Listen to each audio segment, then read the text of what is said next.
Hello guys. ඔන්න ඉතින් අදත් ඔයාලට වීඩියෝ එකක් අරගෙන ආවා. අද මම තෝරාගත්ත ප්‍රශ්නේ තමයි කොරියාවට ස්ටුඩන්ට් විදිහට එන්න බලන් ඉන්න ස්ටුඩන්ට්ස්ලට තියෙන ලොකුම ප්‍රශ්නයක්. ගොඩාක් අය එක විදිහට ප්‍රශ්න අහලා තිබුණා මේ ප්‍රශ්නය ගැන. ඉතින් මම හිතුවා ඔයාලට මේ ප්‍රශ්නට අද උත්තරයක් දෙන්න ඕනි කියලා. ගොඩාක් අය කොරියාවට ඉන්නේ part time එකකුත් කරන්න බලාගෙනම ඉගෙන ගන්න. ඒ කියන්නේ ස්ටඩි කරන ගමන් part time එකක් කරලා තමන්ගේ එක්ස්පෙන්සස් හොයාගන්න බලාගෙන තමයි ගොඩාක් ස්ටුඩන්ට්ස්ලා කොරියාවට එන්නේ. ඉතින් ඒක නිසා මම අද හිතුවා කතා කරන්න දැනට තියෙන තත්ත්වෙ විදිහට දැනට තියෙන part time jobs කරන්න පුළුවන් time එක ගැන. යන්නේ language training program එක කරද්දී පැය කීයක් part time කරන්න පුළුවන්ද? associate degree එකක් කරනවා නම් පැය කීයක් පුළුවන්ද? weekends වල කොහොමද වැඩ කරන්න පුළුවන්? vacation වල කොහොමද වැඩ කරන්න පුළුවන්? ඉතින් මේ වගේ ප්‍රශ්න ගොඩාක් අය අහලා තිබුණා. ඉතින් මම හිතුවා මේ හැමෝගෙම ප්‍රශ්න වලට අද උත්තර දෙන්න. ඉතින් මම අද කතා කරනවා Korean language program, associate degree, එතකොට bachelor's degree, master's degree, PhD මේ හැම එකටම අපිට part time කරන්න පුළුවන් time එක ගැන තමයි මම අද කතා කරන්නේ. ඉතින් වීඩියෝ එකත් එක්ක එකතු වෙලා ඉන්න කියලා ආරාධනා කරනවා. මම දැන් ඔයාලට එක්ස්ප්ලেইন කරලා දෙන්නම් මේ ටික වෙනම. මෙහෙමයි. අපි කරන ඩිග්‍රී එක අනුව අපි කරන කියන්නේ ලැන්ග්වේජ් ප්‍රෝග්‍රෑම් ද බැචලර් ද ඇසෝසියේට් ඩිග්‍රී ද ඒ හැම දෙයක්ම අනුව අපිට part time එකක් කරන්න පුළුවන් time එක වෙනස් වෙනවා. ඒ වගේම තමයි language proficiency requirements වෙනස් වෙනවා. ඒ කොරියන් immigration එකෙන් part time වලට permission ගන්න නම් අපි පෙන්වන්න ඕනේ යාලට අපිට මෙච්චර ප්‍රමාණයක් මෙච්චර level එකකට කොරියන් language එක පුළුවන් කියන එක. ඒ අනුව තමයි එයාලා අපිට permission දෙන්නේ කොච්චර පැය ප්‍රමාණයක් part time job එක කරන්න පුළුවන්ද කියලා. අපි එහෙනම් දැන් බලමු ඒ part time කරන්න පුළුවන් පැය ගාන කොහොමද වෙනස් වෙන්නේ කියලා topic level එක අනුව. ඉස්සෙල්ලාම මම කතා කරන්න ලෑස්ති Korean language program එක ගැන. Korean language program එකට කොරියාවට ආව කෙනෙක්ට topic level 2 තියෙන්න ඕනේ legally part time job start කරන්න නම්. ඉතින් එයාලා ඇවිල්ලා මුලින්ම කරන්න ඕනේ කොරියාවට ආව ගමන් Korean language එක හොඳට ඉගෙන ගන්න පටන් ගන්න ඕන. මහන්සියල ඉගෙන ගන්න ඕන. පුළුවන් තරම් ඉක්මනට topic level 2 එක දාගන්න ඕන. ඔයාලට මෙතන පේනවා ඇති screen එකේ මේ තියෙනවා Korean language program එකට නම් topic level 2 eligible. තව දෙයක් තමයි Korean language program එකට එන student කෙනෙක්ට ආව ගමන්ම part time start කරන්න බෑ. part time start කරන්න නම් Korean language program එකට එන student කෙනෙක් මාස 6ක් ඉන්න ඕන. මාස 6කට පස්සේ තමයි එයාට permission ලැබෙන්නේ legally part time work කරන්න. ඊට පස්සේ topic level 2 තියෙනවා නම් ඒ මාස 6කින් පස්සේ topic level 2 Tamanට තියෙනවා නම් පැය 20ක් වැඩ කරන්න දෙනවා weekdays වලයි weekends වලයි දෙකේම. weekends වලයි weekdays වලයි දෙකේම එකතුව තමයි පැය 20ක් තියෙන්නේ මේ Korean language program එකට එන student කෙනෙක්ට නම්. topic level 2 එක නැත්තම් එයාට පැය 10යි වැඩ කරන්න පුළුවන් මාස 6කට පස්සේ. ඊට පස්සේ මේ Korean language program එකට එන students ලට තමන් ඉගෙන ගන්න university එක අනුව තමන්ගේ Korean language proficiency performance අනුව මේ time එක වෙනස් වෙනවා. කොරියාවේ තියෙනවා accredited university කියලා university type එකක්. government approved universities තියෙනවා. ඉතින් ඒ වගේ ඉගෙන ගන්න students ලටයි පස්සේ තමන්ගේ academic performance maintain කරන students ලට ඒ වගේම strong Korean proficiency. ඒ කියන්නේ හොඳටම Korean language එක පුළුවන් students ලට මේ time limit එක වැඩි කරගන්න පුළුවන්. කාරණා තුන තියෙනවා නම් Korean language එක ඉගෙන ගන්න student කෙනෙක්ට තමන්ගේ part time working time එක පැය ගාන වැඩි කරගන්න පුළුවන්. students ලට තමන්ගේ part time පැය ගාන වැඩි කරගන්න පුළුවන් පැය 25කට. ඒ කියන්නේ අර පැය 20ක් වැඩ කරන්න පුළුවන් කිව්ව ස්ටුඩන්ට්ස් ලට මේ කාරණා තුන තියෙනවා නම් ඒ කියන්නේ අර මම කිව්ව Korean government approved university එකක ඉන්නවා නම් ඊට පස්සේ excellent grades තියෙනවා නම් නැත්තම් තමන්ගේ Korean language proficiency එක හොඳටම හොඳයි නම් පැය 25ක් දක්වා මේ time එක වැඩි කරගන්න පුළුවන්.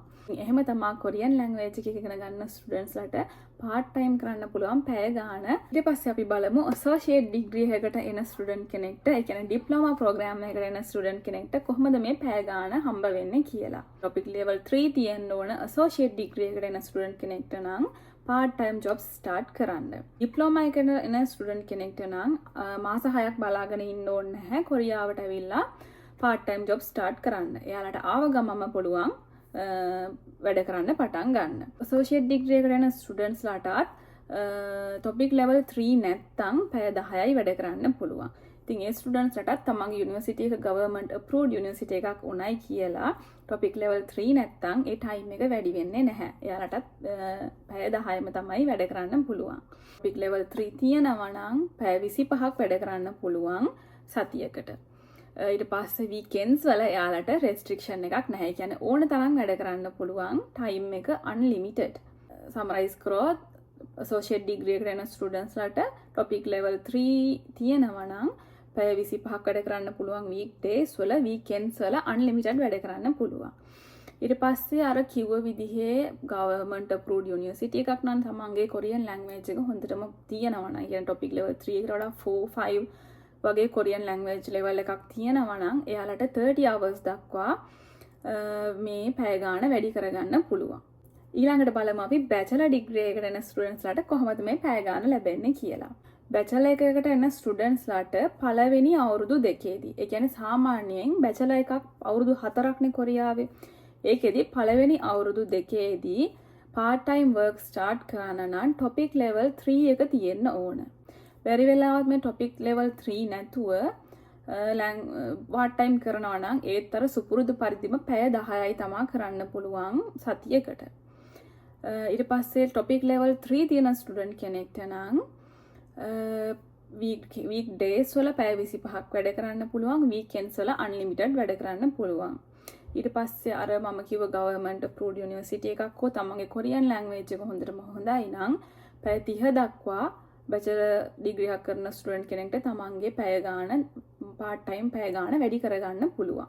ඊට පස්සේ bachelor degree එකක් කරන 3 වෙනි අවුරුද්ද හෝ 4 වෙනි අවුරුද්ද වෙනකොට, ඒ කියන්නේ bachelor degree එක පටන්ගෙන 3 වෙනි අවුරුද්ද වෙනකොට part time work දිගටම කරගෙන යන්න නම් තමන්ගේ topic level 3 එක topic level 4 දක්වා වැඩි දියුණු කරගන්න ඕනි bachelor degree එකක් කරන student කෙනෙක් නම්. එතකොට තමයි immigration එකෙන් permission හම්බ වෙන්නේ.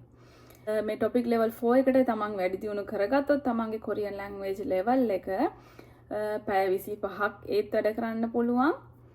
ඒත් unlimited වැඩ කරන්න පුළුවන් weekends වල. මම කියපු විදිහ government approved university එකක් හෝ තමන්ගේ Korean language එක හොඳ level එකක තියෙනවා නම් පැය 30 දක්වා තමන්ගේ part time ප්‍රමාණය part time පැය ගාණ වැඩි කරගන්න පුළුවන් weekdays වල.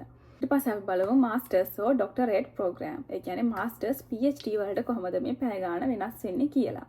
එයාලට නම් ඒ කියන්නේ අර පළවෙනි අවුරුද්ද දෙවෙනි අවුරුද්ද කියලා එහෙම වෙන් කරලා නැහැ. topic level 4 එක තියෙන්න ඕන මුලින්දම්ම part time legally start කරන්න නම්. මුලින්දම්ම කිව්වා වගේ මේ language proficiency එක, කියන්නේ යාලා ඉල්ලලා තියෙන language proficiency level එක නැත්තම් master PhD students ලාට පැය 15යි වැඩ කරන්න පුළුවන් මුළු සතියටම, weekdays weekends ඇතුළුව. ඊට පස්සේ මේ topic level 4 කියන language proficiency level එක තියෙනවා නම් එයාලට 30 hours දක්වා වැඩ කරන්න පුළුවන් weekdays වල, weekends වල unlimited වැඩ කරන්න පුළුවන් තමන්ට කැමති විදිහට. ඊට පස්සේ මම අර කියවපු government approved university එකක් හෝ තමන්ගේ Korean language එක level 5 6 වගේ හොඳටම තියෙන student කෙනෙක් නම් ඉතින් යාට 35 hours දක්වා වැඩි දියුණු කරගන්න පුළුවන් එයාගේ part time working පැය ගාණ master PhD students ලාට. මම එකක් විදිහට ගත්තොත් තමන් ඉන්නේ Korean language program එකේද, associate degree එකේද, bachelor එකේද, master ද, PhD ද කියලා අදාළ නැතුව මෙයාලා ඉල්ලලා තියෙන language level එක නැත්තම් ඕනම ස්ටුඩන්ට් කෙනෙක්ට වැඩ කරන්න පුළුවන් පැය 10යි. එතනින් එහාට ඒ ස්ටුඩන්ට්ස් ලට තමන්ට part time කරන්න පුළුවන් පැය ගාණ වැඩි කරගන්න නම් තමන් මේ කොරියන් ගවර්න්මන්ට් එකෙන් ඉල්ලලා තියෙන Korean language level එක අපි යාලට පෙන්වන්න ඕනි. එහෙම බැරි වුණොත් තමන්ට අර පැය 10 ලිමිට් එකේම තමයි හැමදාම වැඩ කරන්න පුළුවන් legally. මේ Korean language proficiency එක කියන්නේ යාලා Korean government එකෙන් ඉල්ලලා තියෙන Korean language level එක අපි යාලට පෙන්වන්න පුළුවන් නම් Korean language program එකට නම් පැය 20යි, මුළු weekends weekdays ඇතුළුව පැය 20යි. associate degree, bachelor's degree, master PhD අයට ඊට වඩා පැය ගාණ වැඩි වෙනවා. weekdays වලට එයාලට limit එකක් තියෙනවා පැය 25ක් විතර. ඊට පස්සේ weekends වලට එයාලට unlimited වැඩ කරන්න පුළුවන්. ඉතින් මෙන්න මෙහෙම තමයි Korean language proficiency එක අනුව තමන්ට කොරියාවේදී පාර්ට් ටයිම් කරන්න පුළුවන් ටයිම් එක පැය ගාන වෙනස් වෙන්නේ. ඉතින් මම හිතනවා ඔයාලට වැදගත් ප්‍රශ්නයකට ඔයාලට පිළිතුරක් අරගෙන ආවා කියලා. ගොඩක් අය අහලා තිබ්බ නිසා තමයි මම හිතුවේ දැනට පවතින මේ නීති එක්ක ඔයාලට මේ ටයිම් එක එක්ස්ප්ලেইন කරලා දෙන්න ඕනි කියලා. මම හිතනවා ඔයාලට මේක හොඳ පිළිතුරක් වෙන්න ඇති කියලා. මොකද ලංකාවේ ඉන්න අය මේ ටයිම් එක ගැන ගොඩක් අය දැනුවත් නැහැ. ඉතින් ඔයාලට මේක උදව්වක් වුණා නම් මටත් ගොඩක් සතුටුයි. එහෙනම් ඉතින් තවත් ප්‍රශ්නයකට උත්තර අරගෙන මම තවත් වීඩියෝකින් එන්නම්. එතකන් ඔයාලට තියෙන ප්‍රශ්න යටින් කමෙන්ට් කරගෙන යන්න. එහෙනම් ඉතින් අදට ගිහින් එන්නම්.